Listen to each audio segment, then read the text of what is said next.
زہرا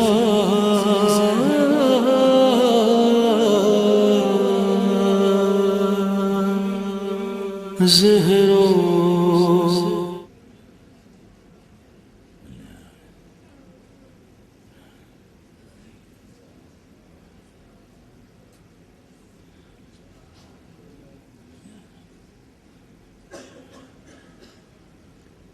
فاتحہ۔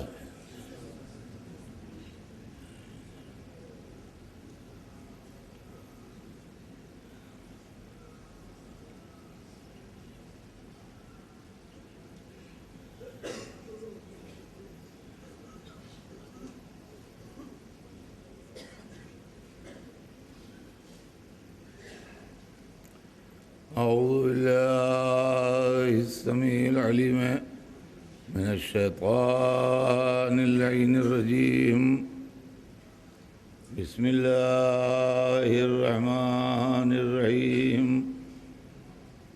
الحمد للہ رب العالمین، والصلاة والسلام علی سیدنا وشفیعنا ابی القاسم محمد وآلہ الطیبین الطاہرین المعصومین، ولعنۃ اللہ علی اعدائہم اجمعین من یومنا ھذا الی یوم الدین۔ اما بعد فقد قال رسول اللہ صلی اللہ علیہ وآلہ وسلم: انی تارک فیکم الثقلین، کتاب اللہ و عترتی اہل بیتی، ما ان تمسکتم بہما لن تضلوا بعدی، وإنہما لن یفترقا حتی یردا علی الحوض۔ صلوات بھیج دیں محمد۔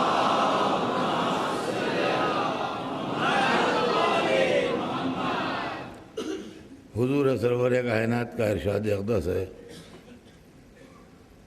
کہ اے مسلمانوں، میں تمہارے درمیان دو بڑی گراں قدر، بڑی اہم، بڑی وزنی چیزیں چھوڑ کے جا رہا ہوں۔ ایک اللہ کی کتاب ہے، دوسرے میری عطرت ہے، میرے اہل بیت۔ جب تک تم ان دونوں سے متمسک رہو گے، ان کے ساتھ رہو گے، ان کا دامن ہاتھ میں رکھو گے، تو میرے بعد ہرگز ہرگز گمراہ نہیں ہوگے۔ اور یہ دونوں ایک دوسرے سے جدا نہیں ہوں گے، ایک دوسرے سے الگ نہیں ہوں گے، یہاں تک کہ میرے پاس حوض کوثر تک پہنچ جائیں۔ سلسلہ کلام ذہن علی میں ہوگا۔ ہمارے آپ کے درمیان جو گفتگو ہے، دو لفظوں میں اس کا خلاصہ یہ ہے کہ قرآن قانون ہے اور اہل بیت اللہ کی مرضی کے مطابق تشریح قانون ہے۔ یہ ہے پوری گفتگو کا محصل کہ الہی قانون اگر معلوم کرنا ہو تو قرآن ہے، اور قرآن کیا کہہ رہا ہے یہ معلوم کرنا ہو تو اہل بیت۔ ہم نے قرآن و اہل بیت کا دامن ہاتھ میں لے کے اپنی نجات کا راستہ تلاش کیا، اور اپنی نجات کو یقینی بنانے کے لیے در علی پہ آ کے بیٹھے۔ در علی کی خصوصیت یہ تھی کہ جب بھی کوئی علمی مشکل پڑی اور جب بھی کوئی مذہبی دشواری آئی اور جب بھی کوئی ایسی پیچیدگی آئی کہ جو کسی سے حل نہ ہو، تو لوگوں نے مشکل کشا کے دروازے پہ آ کے اس کو حل کیا، اور مولا علی کے دروازے پر آ کے اس مشکل کو حل کر لیا اور مولا علی نے فوراً خندہ پیشانی کے ساتھ بغیر انکار کیے، بغیر ناراض ہوئے اس مشکل کو آن کے آسانی سے حل کر دیا۔ اور یہ راستہ ہمیں ہمارے بزرگوں نے بتایا کہ یہ دروازہ ہے جہاں مشکلات حل ہوتے ہیں۔ کبھی سلمان لا کے پہنچا گئے در علی پر، کبھی ابو ذر لا کے پہنچا گئے در علی پر، کبھی مقداد کے پاس ہم بیٹھے تھے، کوئی مشکل آئی وہ لا کے علی کے دروازے پہ پہنچا گئے، کبھی حضرت عمار کے پاس بیٹھے تھے، کوئی مشکل آئی وہ در علی پہ پہنچا گئے۔ بزرگان اسلام کے پاس جب مشکلیں آتی رہیں وہ مولا علی کے پاس لے جاتے رہے کہ دیکھو یہ دروازہ ہے، یہاں پہ حل ہوں گی۔ امہات مومنین کے سامنے جب مشکلات آتی رہیں وہ علی کے دروازے پر پہنچتی رہیں اور انہوں نے بتایا کہ دیکھو یہاں سے مشکل حل ہوگی۔ کبھی یہ بھی ہوا کہ بعضوں نے یہ بھی کہا کہ ہم وہاں جاتے آتے نہیں ہیں لیکن حل وہیں ہوگی یہ مشکل، یہ بھی ہوا۔ لیکن بہرحال مشکلات جو تھے وہ حل ہوتے رہے اور مشکل کشا کا دروازہ کھلا رہا اور علی مشکل کشائی کرتے رہے۔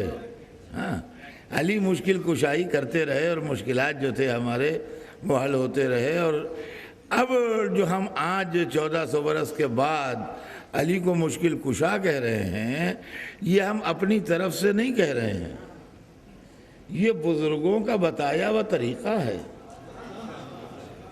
جو بزرگان اسلام اس زمانے میں تھے انہوں نے یہ بتایا تھا کہ دیکھو جب مشکل پڑے تو در علی پہ آنا، وہاں مشکل حل ہو جائے گی۔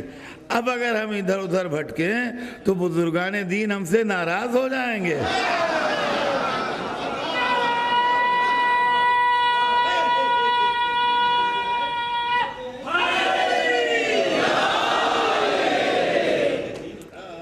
تو اب جب، اور ایک بات دیکھیے، میں اس کو پڑھ چکا ہوں لیکن پھر ریپیٹ کر دوں کہ بعض لوگ یہ سوال کرتے ہیں بعض علماء سے، ہم نے اس کے جواب بھی بعض بڑے دل آزار دیکھے ہیں کہ علی کو مشکل کشا کہنا جائز ہے یا نہیں۔ ہاں، یہ بھی ایک پریشانی ہے کہ علی کو مشکل کشا کہا جا سکتا ہے یا نہیں۔ تو اصل مسئلہ یہ ہے کہ مشکل کریٹ کون چیز کرتی ہے۔ غور یہ کیجئے کہ مشکل کس چیز کا نام ہے۔ مشکل کریٹ کرتی ہے جہالت، اگنورنس، ناواقفیت، بڑی سے بڑی مشکل کریٹ کرے گی۔ آپ کے پاس ایک خط آیا جرمن لینگویج میں لکھا ہوا،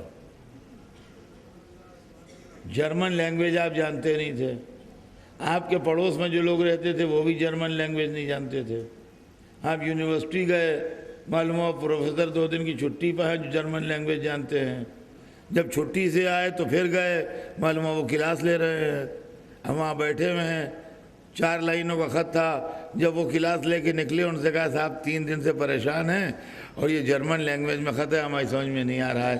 انہوں نے یوں ہاتھ میں لے کے 1 منٹ میں پڑھ دیا اور مطلب بتا دیا، 1 منٹ بھی نہیں لگا، انہوں نے یوں دیکھا، ان کا اس کا یہ مطلب ہے، یہ لکھا ہے اس میں۔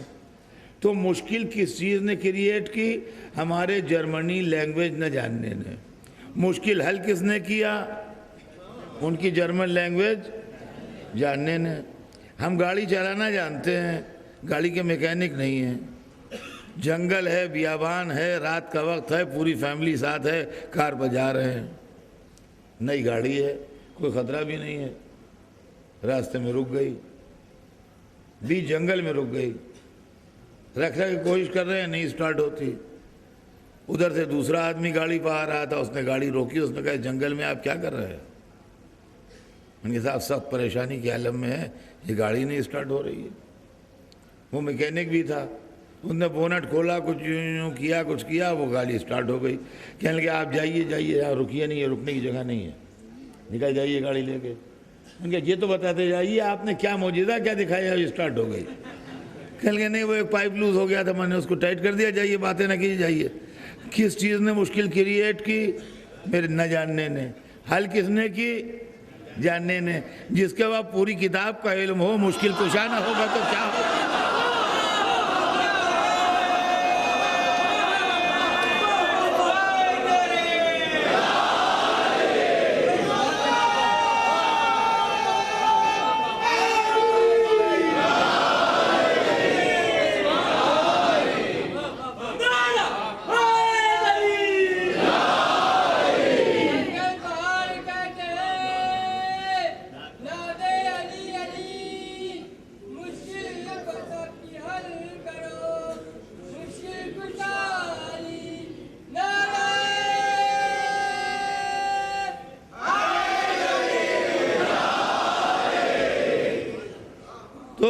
علمی مشکلیں اور علمی گتھیاں جو چیز کسی کی سمجھ میں نہ آئے وہ در مولائے کائنات پر حل ہو جاتی ہے.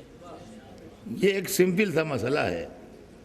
اب یہ بات آگے بڑھتی ہے کہ ہم مسلمان ہیں, ہم اللہ کو ایک, رسول کو اس کا رسول, کعبے کو قبلہ مانتے ہیں, قیامت کے آنے کے قائل ہیں, دوزخ جنت پر یقین رکھتے ہیں, فرشتوں پر یقین رکھتے ہیں, انبیاء پر یقین رکھتے ہیں, ان تمام باتوں پر یقین رکھتے ہیں, لیکن ہم جاہل آدمی ہیں.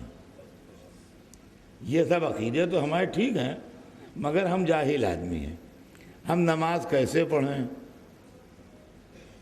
ہم روزہ کیسے رکھیں, کون سی چیز حلال ہے جو ہم کھائیں, کون سی چیز حرام ہے جو ہم نہیں کھائیں,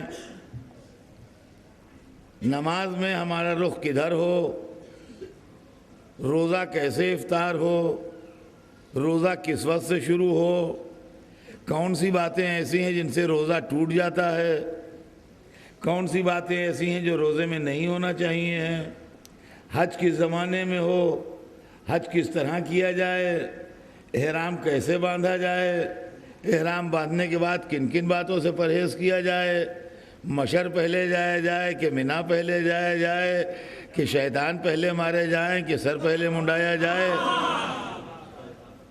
سمجھے آپ, طواف کس طرح سے ہو, زکوٰۃ میں کتنا مال نکلے, غلے کی زکوٰۃ کیسے ہو, پیسے کی زکوٰۃ کیسے ہو, جانوروں کی زکوٰۃ کیسے دی جائے, خمس کا کیا حساب کتاب ہے. یہ تمام باتیں جو ہیں, جو شریعت نجس کیا ہے, پاک کیا ہے, یہ سب چیزیں ہمیں نہیں معلوم ہیں. تو جو نہیں معلوم ہے تو جو سب سے بڑا عالم ہے اسی سے تو پوچھیں گے. تو اگر ہمیں علی اویلیبل ہیں تو ہم کسی اور سے کیوں پوچھیں. الحمدللہ رسول کے بعد ہمیں علی اویلیبل تھے. ہم نے اپنے فقہ کو, اپنی شریعت کو, اپنے مسائل کو مولا علی سے پوچھا اور مولا علی نے اس کا جواب دیا.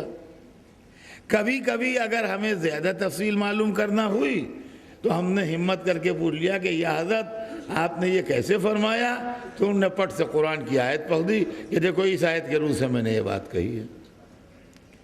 جب علی دنیا سے رخصت ہو گئے تو علی تو شہید ہو گئے مگر علم کا دروازہ نہیں بند ہوا. علی کی جگہ امام حسن بیٹھے تھے. امام حسن نے ہم کو اسی طرح بتایا جس طرح حضرت علی نے بتایا تھا. اور کوئی ایک واقعہ ایسا نہیں ہے کہ کوئی کہے کہ علی کے زمانے میں تو ہمیں جواب مل جاتا تھا, حسن کے زمانے میں جواب نہیں ملا. جب امام حسن شہید ہو گئے تو امام حسین کا زمانہ آیا. ہم نے ان سے پوچھنا شروع کیا. جب بھی کوئی پیچیدگی آئی, مشکل آئی, فقہی مسئلہ آیا, قرآن کی کسی آیت کی تفصیل معلوم کرنا ہوئی, ہم نے امام حسین کے دروازے پر جا کے پوچھا. انہوں نے اسی طرح جواب دیا جیسے ان کے بڑے بھائی نے جواب دیا, جیسے ان کے والد بزرگوار نے جواب دیا. اب یہ سلسلہ امامت چلتا رہا. تیسرے امام کے بعد چوتھے امام نے اسی طرح جواب دیا. چوتھے امام کے بعد پانچویں امام نے اسی طرح جواب دیا. اور یہ سمجھ لیجئے آپ کہ علم امام جو ہے وہ خالی تھیالوجی کا علم نہیں ہے.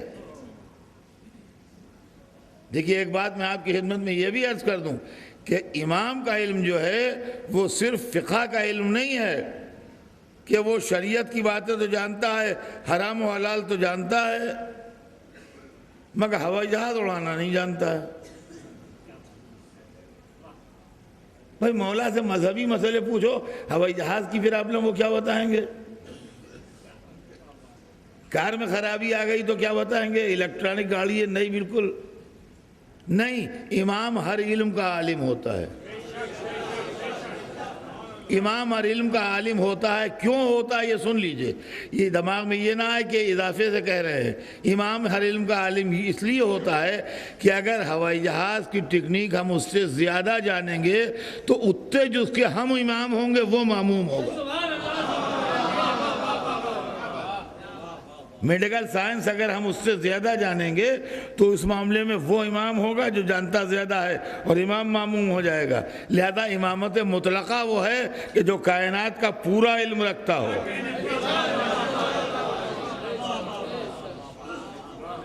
چنانچہ اماموں کے زمانے میں خالی یہی نہیں تھا کہ دینی مسائل امام بتاتے تھے، بلکہ دنیاوی مسائل بھی امام بتاتے تھے۔ ایک وقت ایسا بھی آیا پانچویں امام کے زمانے میں کہ جب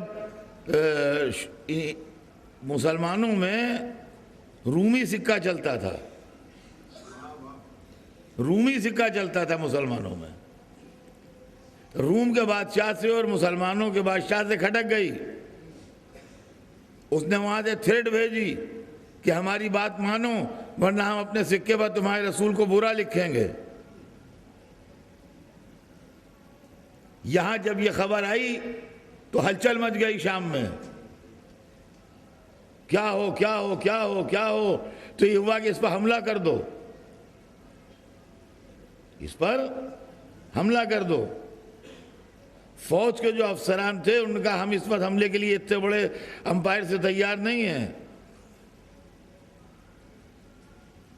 ہمیں خطرہ ہے کہ حملہ کر کے ہم نقصان نہ اٹھا جائیں، رومن امپائر سے لڑنے کی پوزیشن میں اس وقت ہم نہیں ہیں۔ تو پھر کیا ہو؟ تو پھر وہی یاد آیا جو بزرگوں کو یاد آیا تھا، کہا مدینے سے انہیں بلاؤ جو مشکل کشاں ہیں۔ یہ پانچویں امام کا دور تھا، بلایا گیا، کہا آئیے، مولا نہ جائیے، بھگتنے دیجئے انہیں۔ ممکن ہے جواب دے اگر میرے جد نہ گئے ہوتے تو نہ جاتا۔ تشریف لے گئے، پوری منٹ بنوائی، ٹکسال، سکے ڈھلوائے، سکہ کیسے ڈھالا جاتا ہے، کیا ٹیکنیک ہے وہ بتائی، اس کی پوری سائنس بتائی، اس کی پوری تھیوری بتائی، اس کی پوری اکانومی بتائی، ہر چیز بتا کے سکے ڈھلوا کے، اور کہا یہ سکہ بھیج دو اس کو جواب میں۔ وہ سکہ جواب میں گیا، نہ تلوار چمکی نہ گلے کٹے، ظالم زیر ہو گیا۔ اگر اہل محمد کا راج رہتا تو اسی طرح اسلام پھیلتا۔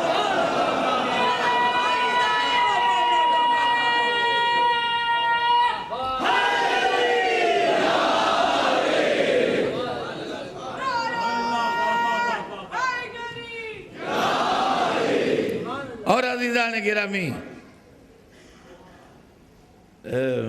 وہی اسی دربار میں ایک دن ایک واقعہ اور ہوا جس کے راوی ہمارے چھٹے امام ہیں۔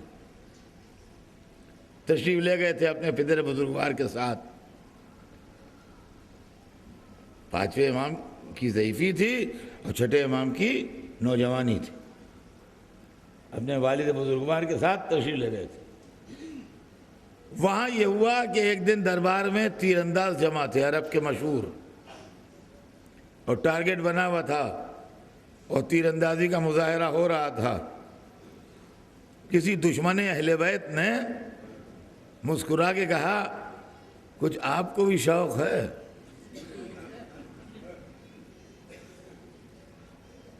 سوچا ہاتھ سے ذوالفقار رکھے کو ایک مدت ہو گئی، کہا کچھ آپ کو بھی شوق ہے؟ تو یہ نہیں کہا کہ مجھے آتا نہیں ہے یا جانتا نہیں ہوں، فرمایا مجھے زحمت نہ دو،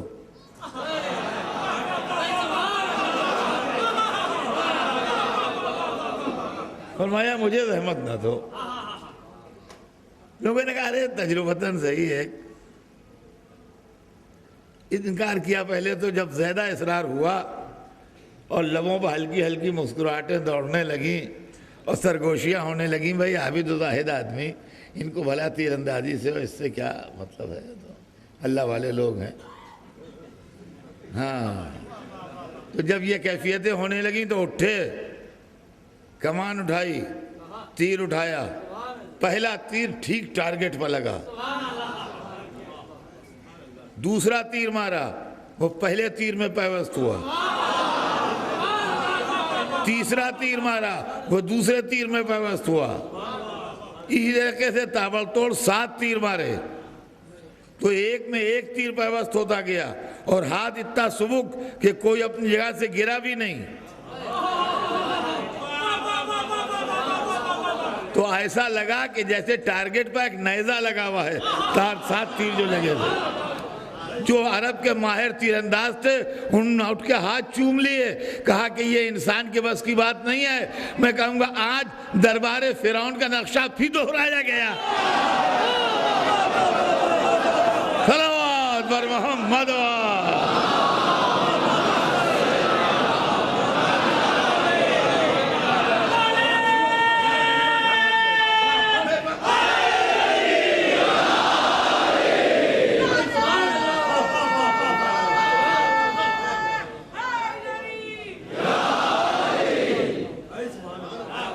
ہی دہرایا گیا۔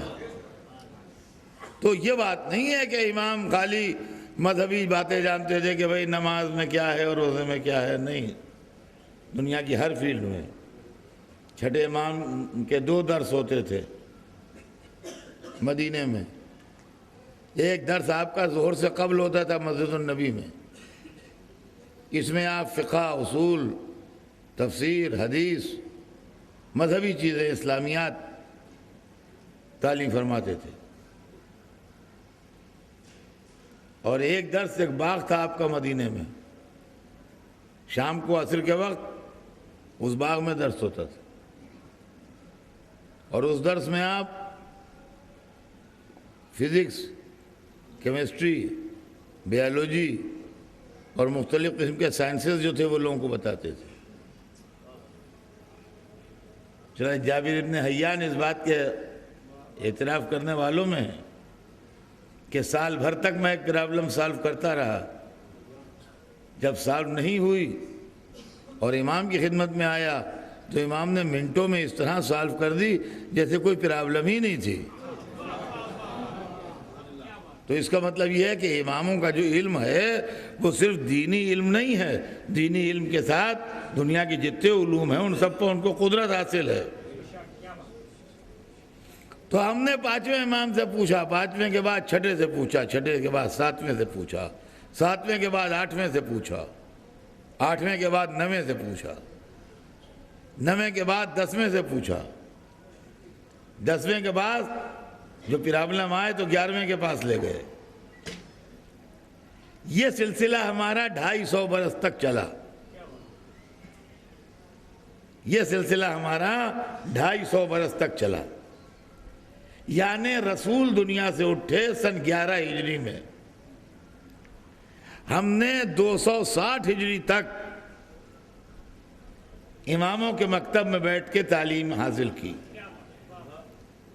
سن 260 ہجری میں 11ویں امام کی شہادت ہوتی ہے، 8ویں ربیع الاول سن 260 ہجری شہادت امام حسن عسکری علیہ السلام کی تاریخ۔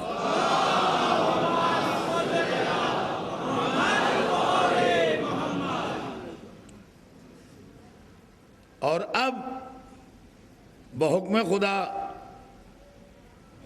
رہبری پردے میں گئی،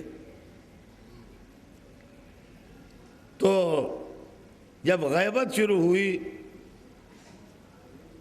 تو 4 آدمی ایک کے بعد ایک وقت میں 2 نہیں، 4 آدمی ایک کے بعد ایک امام نے اپنے نائب معین کیے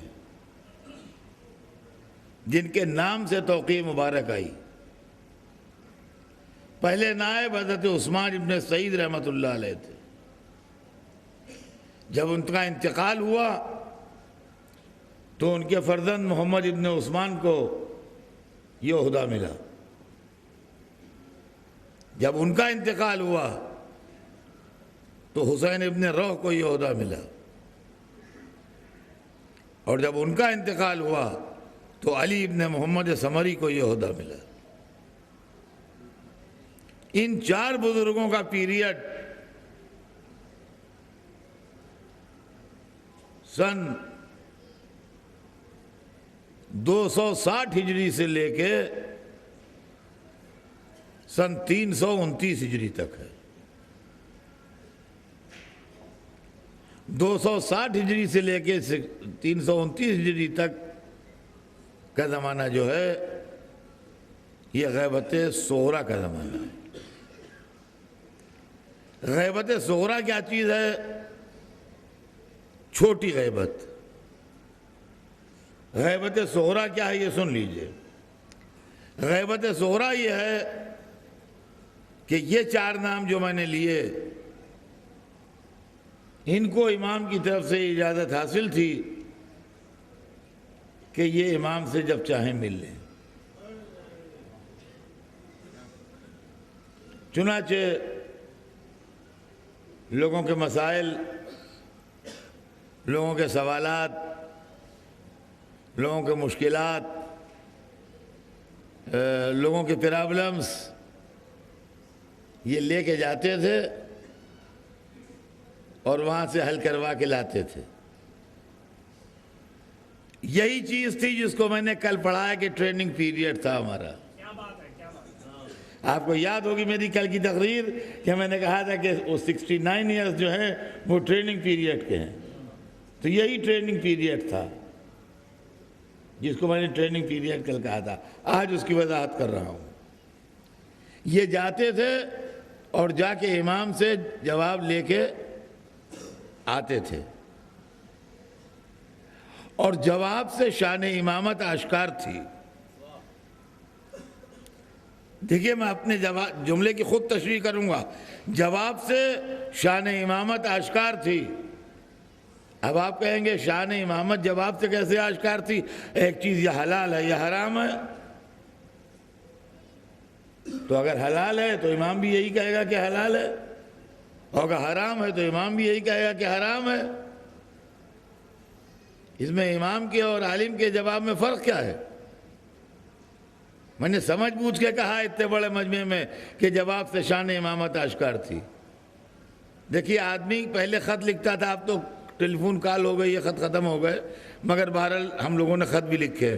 خط لکھتا تھا، یا آج لانگ ڈسٹینس کال ہوتی ہے، ایک بات کئی دنوں سے سوچ رہے ہیں کہ بھائی کو ٹیلی فون کریں گے تو یہ کہیں گے، یہ کہیں گے، یہ کہیں گے، یہ کہیں گے۔ ایک بات جو بڑی امپارٹنٹ تھی وہ کہنا بھول گئے۔ خط لکھنے میں بھی ہوتا ہے یہ کہ یہ لکھیں گے، یہ لکھیں گے، یہ لکھیں گے، 4 باتیں لکھیں گے، 3 باتیں لکھی، ایک بات بھول گئے۔ خط جب پوسٹ کر دیا، ارے یہ تو بہت ہی لکھنا پڑے گا بھائی، وہ تو بھول گئے۔ تو اس زمانے میں جو چاہنے والے خط لکھتے تھے امام کو، تو یہ عادت تو انسانی دماغ کی کمزوری کی ہے نا، اس سے ایمان و کفر کا تو تعلق ہے نہیں۔ وہ بیچارے کوئی بات بھول گئے لکھنا، خط لکھا، میں ایک بات بھول گئے لکھنا۔ جب جواب آیا تو 4 باتیں جو پوچھی ہیں ان کے جواب لکھے ہیں، اس کے نیچے لکھا ہے 5ویں بات جو تو پوچھنا بھول گیا تھا۔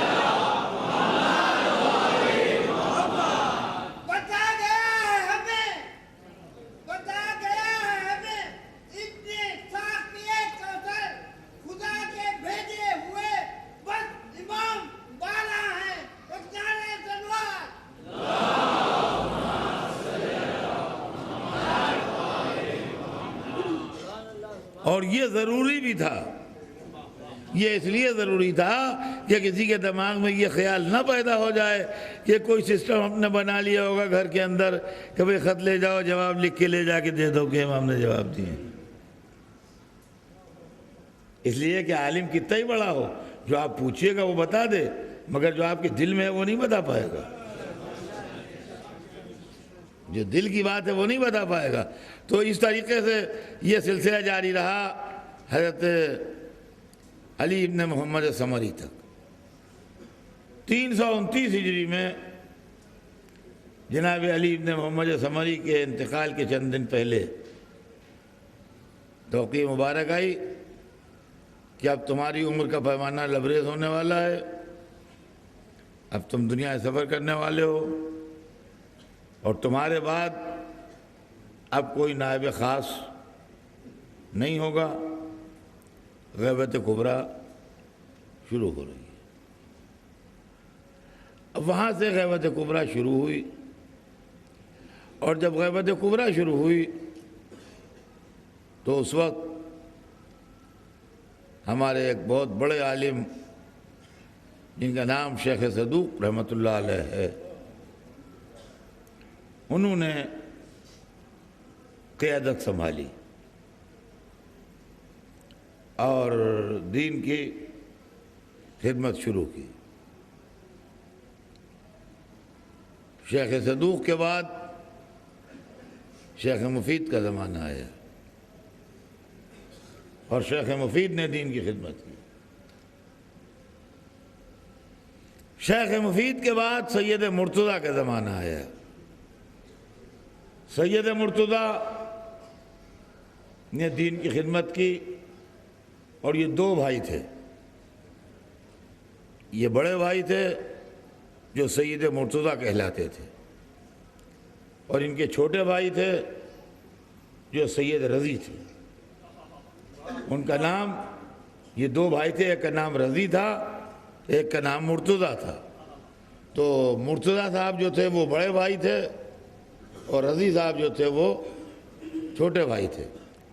سید رضی وہ عالم گزرے ہیں جنہوں نے اپنی قوم کو وہ تحفہ دیا ہے کہ شاید دنیا میں اس وقت سے لے کے آج تک کوئی اتنا بڑا تحفہ اپنی قوم کو نہیں دے سکا۔ سید رضی ان عالم کا نام ہے جنہوں نے آپ کو کمپائل کر کے نہج البلاغہ دی ہے۔ یہاں جو نہج البلاغہ گھر گھر موجود ہے، جو علم کا خزانہ ہے، اور جس کو دیکھ کے لوگوں کی عقلیں حیران ہیں کہ یہ کیسا بندہ تھا جو آج سے 1400 برس پہلے بیٹھ کے ممبر پر یہ تقریر کرتا تھا، یہ سید مرتضیٰ کا دیا ہوا تحفہ ہے جو ملت کا نام ہے۔ یہ سید مرتضیٰ تھے، اور سید مرتضیٰ کے بعد سید رضی نے تحفہ دیا ہے۔ سید مرتضیٰ عالم وقت تھے، اور سید مرتضیٰ کی رحلت کے بعد شیخ الطائفہ شیخ ابو جعفر طوسی رحمۃ اللہ علیہ، شیخ ابو جعفر طوسی بھی اسی پائے کے زبردست عالم گزرے ہیں۔ شیخ طوسی جن کی مسجد طوسی نجف میں آج بھی ہے، جو لوگ نجف کی زیارت کو گئے ہیں اور واقف ہیں نجف سے، وہ ضرور مسجد طوسی سے بھی واقف ہوں گے کہ نجف میں ایک مسجد طوسی کے نام سے ہے۔ یہ نجف میں جو مسجد طوسی ہے، یہ انہی شیخ ابو جعفر طوسی کی بنوائی ہوئی مسجد ہے جو آج تک مسجد طوسی کے نام سے مشہور ہے۔ شیخ ابو جعفر طوسی وہ عالم تھے جنہوں نے مرکز علم کو بدلا ہے۔ پہلے بغداد میں تھا، پہلے ہمارا مرکز علم بغداد میں تھا، لیکن بغداد میں ہر سال محرم میں کمیونل رائٹ ہوتا تھا۔ اب آج لوگ مولویوں کے نام لیتے ہیں، انہوں نے لڑا دیا، انہوں نے لڑا دیا، پتہ نہیں اس وقت کون لڑاتا تھا۔ خیر، تو بغداد میں ہر سال کمیونل رائٹ ہوتا تھا محرم میں۔ اس میں جو جانے جاتی تھیں وہ تو جاتی تھیں، سب سے بڑا نقصان جو ہوتا تھا وہ ہماری کتابوں کا ہوتا تھا۔ وہ لوگ ہماری کتابیں جلا دیتے تھے۔ چنانچہ شیخ طوسی نے یہ سوچا کہ اس ماحول میں تعلیم جو ہے وہ صحیح نہیں رہے گی، لہذا وہ حوضہ علمیہ کو اٹھا کے نجف لے گئے جہاں الحمدللہ آج تک حوض علمیہ موجود ہے اور نجف کا چراغ روشن ہے، سمجھے آپ؟ وہ اٹھا کے نجف لے گئے اور حوض علمیہ نجف میں ہے الحمدللہ۔ 1000 سال سے زیادہ کا یہ مدرسہ ہمارا نجف میں الحمدللہ قائم ہے۔ یہ لوگ جو تھے عزیزان گرامی، ہم آپ کو یہ سنانا چاہتے ہیں کہ ہماری فقہ جو ہے، یعنی جو واجب و حرام، جائز و ناجائز، حلال و حرام، صحیح و غلط، یہ جو فقہ ہے، اسکول آف جورسپروڈنس جس کو کہا جاتا ہے، مکتب فقہ جس کو کہا جاتا ہے، یہ قرآن و اہل بیت کا تیار کردہ ہے، سمجھے آپ؟ قرآن و اہل بیت کا تیار کردہ ہے، تو ہم یہ مکتب فقہ جس کو ہم مانتے ہیں، اور ہم نے، اور یہ کسی سے لیا ہوا نہیں ہے، یہ تیار کردہ ہے۔ 4 عالموں نے ہمارے 3 عالموں نے 4 کتابیں لکھی، سنیے گا یہ باتیں، بچوں کے کانوں میں پڑی رہ جائیں۔ غیبت صغریٰ کے زمانے میں ہمارے ایک بہت بڑے عالم گزرے، صحت الاسلام کلینی، شیخ یعقوب کلینی، انہوں نے احادیث معصوم کی ایک کتاب جمع کی، کمپائل کی، جس کا نام رکھا کافی۔ آج جو آپ لوگ کافی کا نام سنتے ہیں ہماری کتابوں میں، تو کافی جو ہے یہ شیخ کلینی رحمت اللہ علیہ جو تھے، شیخ یعقوب کلینی، ان کی جمع کی ہوئی کتاب ہے کافی، کمپائلیشن ورک ہے یہ۔ دوسری کتاب جو لکھی، جس کا نام من لا یحضر الفقیہ تھا، یہ ہمارے شیخ صدوق رحمت اللہ علیہ نے لکھی۔ اس کے رائٹر شیخ صدوق تھے۔ پھر شیخ الطائفہ شیخ ابو جعفر طوسی نے احادیث معصوم کی 2 کتابیں لکھی، ایک کا نام تہذیب ہے، ایک کا نام استفسار ہے۔ اس طرح 4 کتابیں ہوئیں، کافی، من لا یحضر الفقیہ، تہذیب، استفسار۔ یہ ہمارے شیعوں میں کتب 4 کے نام سے مشہور ہیں، جیسے عالم اسلام میں صحاح 6 مشہور ہیں، ویسے ہمارے یہاں کتب 4 مشہور ہیں۔ 4 مانے 4، کتب 4 مانے 4 کتابیں، یہ ہمارے یہاں کتب 4 مشہور ہے۔ لیکن ہمارے علماء نے ایک ہوشیاری یہ کی کہ کتابوں کے ساتھ صحیح کا لفظ نہیں لگایا۔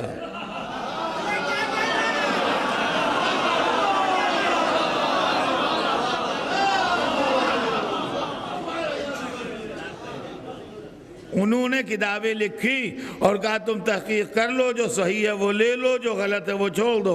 صحیح کا لفظ نے کہا کہ ہم کو مجبور نہیں کر دیا کہ ہاتھوں میں ہتھکڑیاں پڑی ہیں۔ یہ 4 کتابیں ہیں، ان کے اندر احادیث معصوم ہیں، سنیے گا، ان کے اندر احادیث معصوم ہیں، یہ بچے یاد رکھیں، اس کے اندر اور کسی سے حدیث نہیں ہے، مجھ سے، آپ سے، ان سے، ان سے حدیث نہیں ہے، اس کے اندر صرف ائمہ اطہار علیہ السلام سے حدیثیں ہیں کتب 4 میں۔ اور ہمارے پاس جو اجتہاد کی بنیاد ہے وہ یہی 4 کتابیں ہیں، اس لیے کہ ہمارے علماء کسی اور کی حدیث سے اجتہاد نہیں کرتے ہیں، صرف معصوم کی حدیث لیتے ہیں اجتہاد کرنے کے لیے، یا قرآن کی آیت لیتے ہیں اجتہاد کرنے کے لیے۔ اب جس وقت ہمارے یہاں سلسلہ شروع ہوا ہے، اس وقت یہ لفظ ہمارے خاندان میں بدنام تھا۔ دیکھیے وقت تو جا رہا ہے، مگر یہ موضوع ایسا ہے کہ یہ ٹیکنیکل موضوع ہے۔ ہمارے یہاں جس وقت شیخ صدوق نے چارج لیا ہے، ہماری کمیونٹی میں، شیعہ کمیونٹی میں، لفظ اجتہاد بدنام تھا۔ کیوں بدنام تھا؟ اس لیے کہ عالم اسلام میں سن 11 ہجری سے اجتہاد شروع ہو گیا تھا۔ ہمارے یہاں امام موجود تھے، ہمیں اجتہاد کی ضرورت نہیں تھی۔ اجتہاد ہوتا ہے غیبت امام میں، حضور امام میں اجتہاد ہوتا نہیں ہے، اور ہمایام نے اجتہاد ہوتا ہے غیبت میں۔ تو 260 ہجری تک ہمیں ضرورت ہی نہیں پڑی اجتہاد کرنے کی، ہمارے یہاں علم کا دروازہ کھلا تھا۔ پھر 329 تک بھی ہمیں رسائی تھی باب علم تک، لہذا ہمیں اجتہاد کی ضرورت نہیں پڑی۔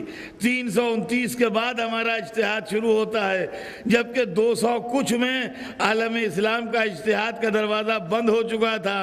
تو اس زمانے میں جو اجتہاد تھا وہ اجتہاد سمجھا جاتا تھا، لہذا ہمارے یہاں کا مولوی مجتہد نہ کہلوا کے فقیہ کہلوایا جاتا تھا، اور عمل اجتہاد جو ہے اس کو عمل استنباط کہتے تھے۔ سمجھ میں آیا؟ آج بعض لوگ اپنی ناسمجھی میں یقیناً مولا انہیں معاف کریں گے، مگر یہ کہہ دیتے ہیں اجی ہم مولوی علی کی تقلید نہیں کرتے، ہم امام کی تقلید کرتے ہیں۔ یہ الگ بات ہے کہ امام آپ کی جہالت کی وجہ سے اس بدتمیزی پر انہیں آپ کو معاف کر دیں۔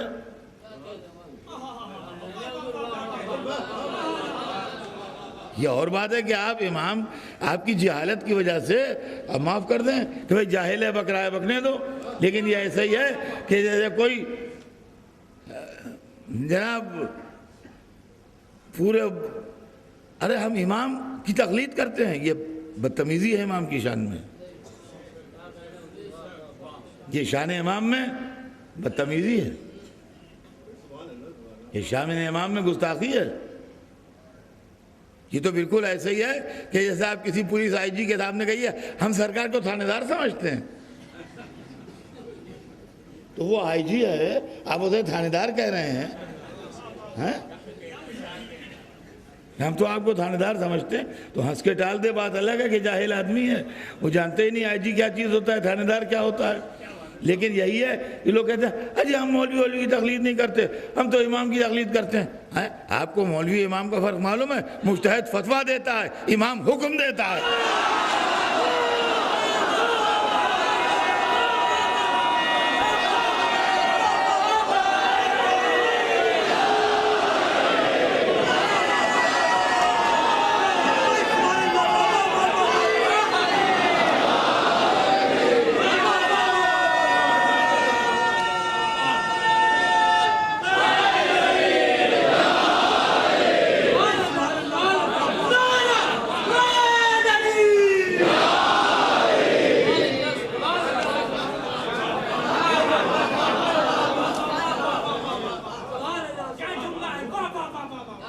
کیا منزلت ہے امام کی، وہاں ہر چیز منکشف ہے، وہیں شک و شبہ گنجائش تھوڑی ہے۔ تو عزیزان گرامی، غیبت میں علماء نے بڑی خدمت کی ہے، اور ہماری فقہ جو ہے الحمدللہ یہ بھی پولیٹیکل لفظ ہے جو ہماری فقہ کو فقہ جعفری کہا جاتا ہے، یہ بھی سن لیجئے آپ۔ یہ وہ چیزیں ہیں کہ جو عام طور سے مجلسوں میں نہیں پڑھی جاتی اور پبلک کو اس سے دلچسپی بھی نہیں ہوتی، زیادہ اس لیے بھی نہیں پڑھی جاتی۔ فقہ محمدی ہے یہ جو ہمارے پاس ہے،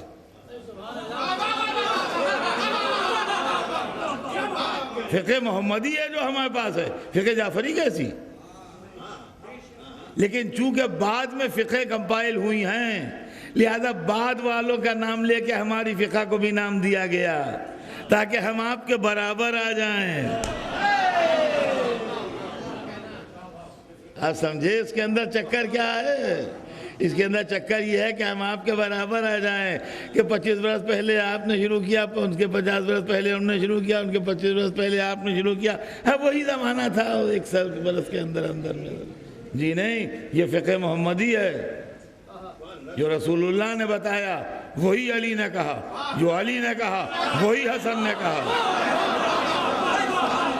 جو حسن نے کہا وہی حسین نے کہا، جو حسین نے کہا وہی سید سجاد نے کہا، جو سید سجاد نے کہا وہی محمد باقر نے کہا، جو محمد باقر نے کہا وہی جعفر صادق نے کہا۔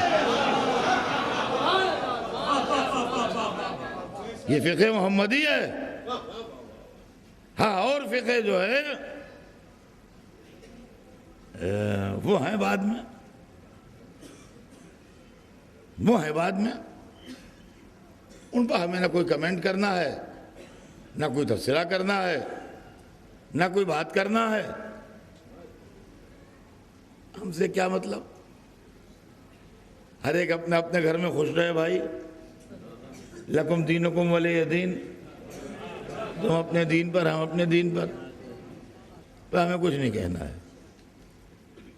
لیکن ہم یہ جانتے ہیں کہ ہمارے یہاں نہ گھر بدلا، نہ در بدلا، نہ خاندان بدلا، نہ زبان بدلی، نہ نسل بدلی، کوئی چیز بدلی نہیں، وہی رہی رسول اللہ سے چھٹے امام تک. تو اب چاہے اسے آپ فقہ جعفری کہیے، یا فقہ باقری کہیے، یا فقہ حسینی کہیے، یا فقہ علوی کہیے، یا فقہ محمدی کہیے. ہاں یہ ضرور ہے کہ ایک عالم گزرے ہیں اور ان کی کتاب بہت مشہور ہوئی ہے، شرح نہج البلاغہ، ابن ابی الحدید معتزلی. ابن ابی الحدید معتزلی ایک عالم گزرے ہیں اور ان کی ایک کتاب ہے شرح نہج البلاغہ جو بہت پاپولر ہے، اور یقیناً اس کی بہت سی کاپیاں بمبئی میں بھی مل جائیں گی. تو شرح تو ہے، لیکن اس کے پہلے انہوں نے ایک بہت بڑا مضمون بھی لکھا ہے. 2-4 پیج کا نہیں، پوری کتاب ہے ایک مضمون کے طور پر. اور اس کے اندر انہوں نے حضرت علی کے علم کی وضاحت کی ہے. اور وہ یہ لکھتے ہیں کہ علم جتنا بھی ہے سب کے چشمے ذات علی سے جاری ہوئے، اور جتنے بھی علوم ہیں وہ ذات علی سے پھیلے. وہ مضمون عربی میں ہے، وہ کتاب بھی عربی میں ہے، شرح بھی عربی میں ہے، لیکن بہرحال جو عربی سے واقف ہے یا انگریزی میں اس کا ٹرانسلیشن ہوگا، اسے آپ پڑھ سکتے ہیں. تو یہ لکھتے ہیں کہ علی کی ذات علوم کا مرکز تھی، اور علم صرف و نحو علی کی ذات سے شروع ہوا، اس لیے کہ جو اس کے زبردست ماہر تھے ابو الاسود دوئلی، وہ علی کے شاگرد تھے.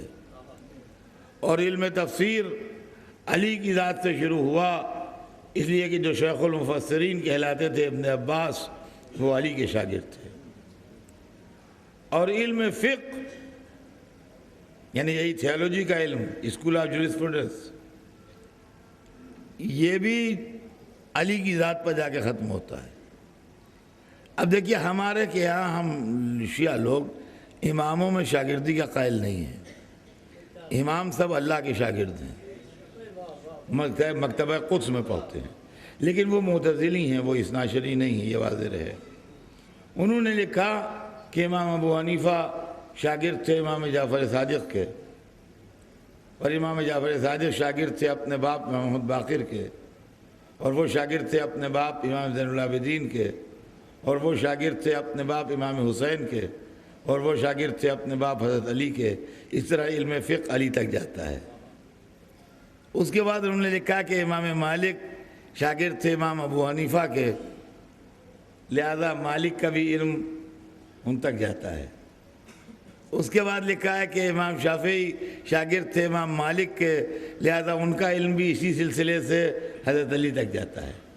اس کے بعد کہا کہ امام احمد ابن حنبل شاگرد تھے امام شافعی کے، لہذا ایک تو ان کا علم اس سلسلے سے جاتا ہے، اور دوسرے امام احمد ابن حنبل کی ایک دوسری لائن بھی ہے کہ وہ اکرمہ کے شاگرد تھے، اور اکرمہ ربیعہ رائی کے شاگرد تھے، اور ربیعہ رائی ابن عباس کے شاگرد تھے، اور ابن عباس علی کے شاگرد تھے. اس طریقے سے چاروں اسلامی فقہوں کا علم جو ہے وہ آخر میں جا کے رجوع ہو جاتا ہے علی تک. تو میں نے کہا جب یہ صورتحال آپ کو قبول ہے تو فقہ علی موجود ہے، سب کتابوں کو صحیح کر لیجئے اس کی روشنی میں.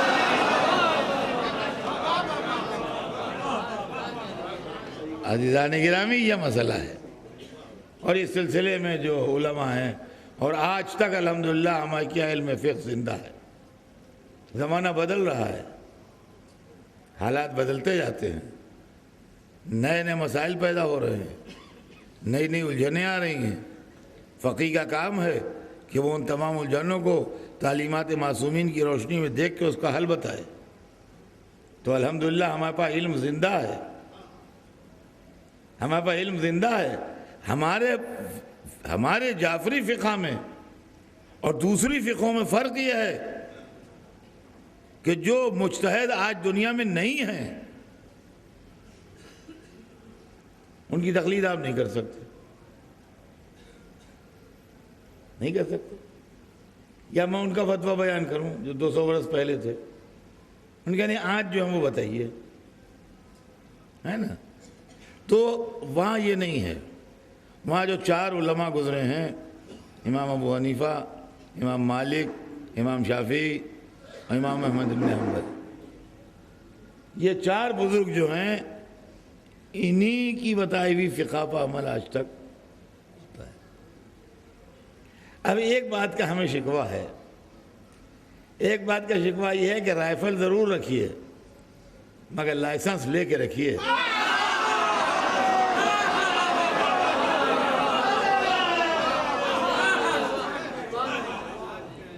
ورنہ پکڑے جائیے.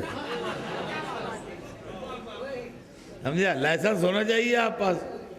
دیکھیے، فتویٰ دینے کا لائسنس ہے اجتہاد. جن کے پاس اجتہاد نہیں ہے وہ فتویٰ کیسے دیتے ہیں؟ یہ عزاداری کے خلاف جو فتوے آتے ہیں، پہلے اپنے کو مجتہد تو کہیے. صلوات بھیج دیں محمد.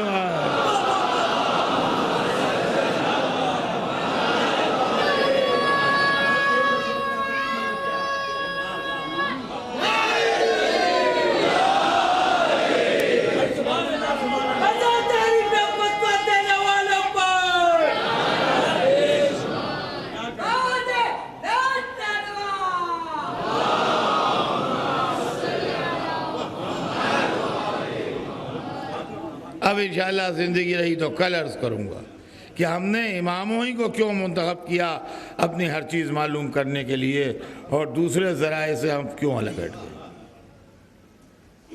یہ انشاءاللہ کل زندگی رہی تو عرض کروں گا. آج تو صرف اتنا کہ پوری تہذیب کے ساتھ، میں بد تہذیبی کا قائل نہیں ہوں. دیکھیے، اتفاق و اختلاف یہ الگ باتیں ہیں، مگر آدمی کو اپنے معیار تہذیب کو نہیں گرانا چاہیے. اور سرور کائنات نے ہم کو درس تہذیب دیا ہے. ہمیں تعلیم تہذیب سرور کائنات سے ملی. تو ہم پوری تہذیب کے ساتھ ہر فقہ کے اوپر بات کریں گے، یہاں کوئی بات خلاف شان نہ ہو. اور مجمع توجہ کرے آج کا آخری جملہ اور پھر انشاءاللہ کل، کہ فقہ جعفری میں، ہماری فقہ میں اور تمام فقہوں میں فرق یہ ہے کہ ہماری فقہ میں سلسلہ جاری ہے. ہماری فقہ میں سلسلہ جاری ہے. ان کا یہ ان کے مقلد تھے، پھر اس کے بعد ان کے مقلد ہو گئے، پھر ان کے مقلد، مثلا سلسلہ جاری ہے. عالم اسلام میں یہ سلسلہ جاری نہیں ہے. تو ہماری فقہ میں اور دوسری فقہوں میں فرق یہ ہے کہ دوسری فقہیں ایسے ہیں جیسے تالاب کا پانی، اور ہماری فقہ ایسے ہے جیسے نہر کا پانی.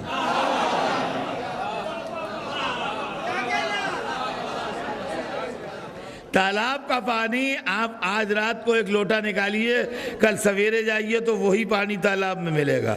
لیکن نہر سے ایک لوٹا نکال کے یہاں تک لائیے اور پھر جائیے تو وہاں پر وہ پانی نہیں ملے گا، دوسرا پانی ملے گا. بھائی اس طریقے سے ہماری فقہ جو ہے وہ آب جاری ہے.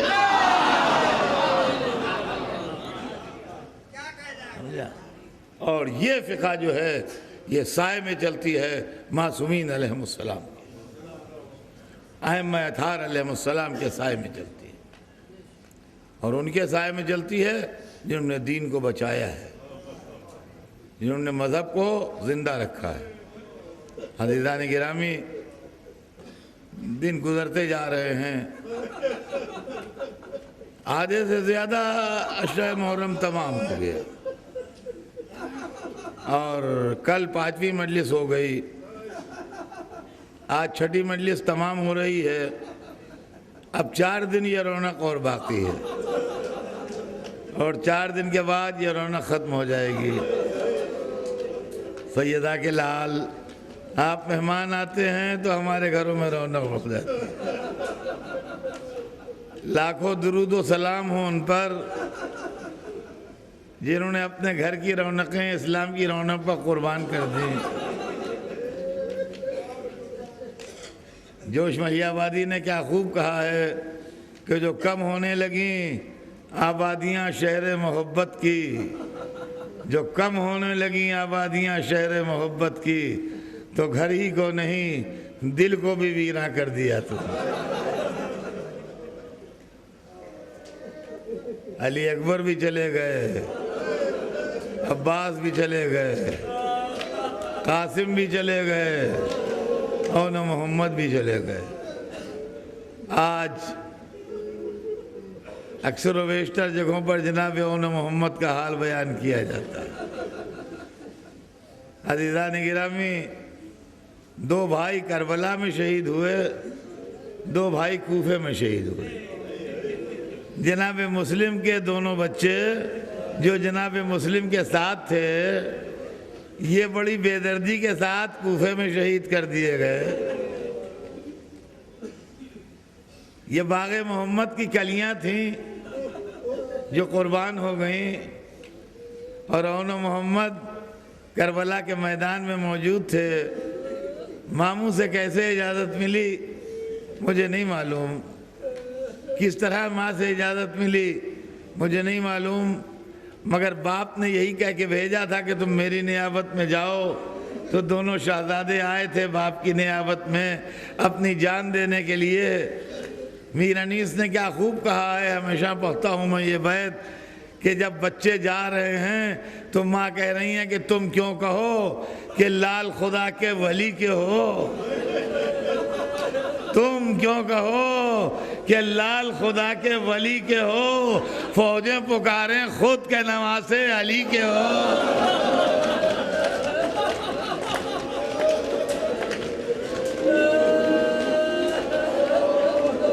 فوجیں پکاریں خود کہ نواسے علی کے ہو۔ بڑی شان سے لڑے علی کے نواسے۔ اون محمد نے بڑی شان سے جہاد کیا، کوئی جعفر کی شان سے لڑ رہا تھا، کوئی حیدر کی شان سے لڑ رہا تھا، لڑتے لڑتے زخموں سے چور ہو کے گرے۔ ماموں زندہ تھے، عباس بھی گئے، علی اکبر بھی گئے، حسین نے لاشا اٹھایا، عباس نے لاشا اٹھایا، بی بی زینب غلاموں کا پرسہ لیجئے، آپ کے جوانوں کے لاشیں آ رہے ہیں، آئے حسین کا لاشا لانے والا کوئی نہیں، جنگل میں سیدہ رو رہی ہیں، واہ حسینہ واہ مظلومہ۔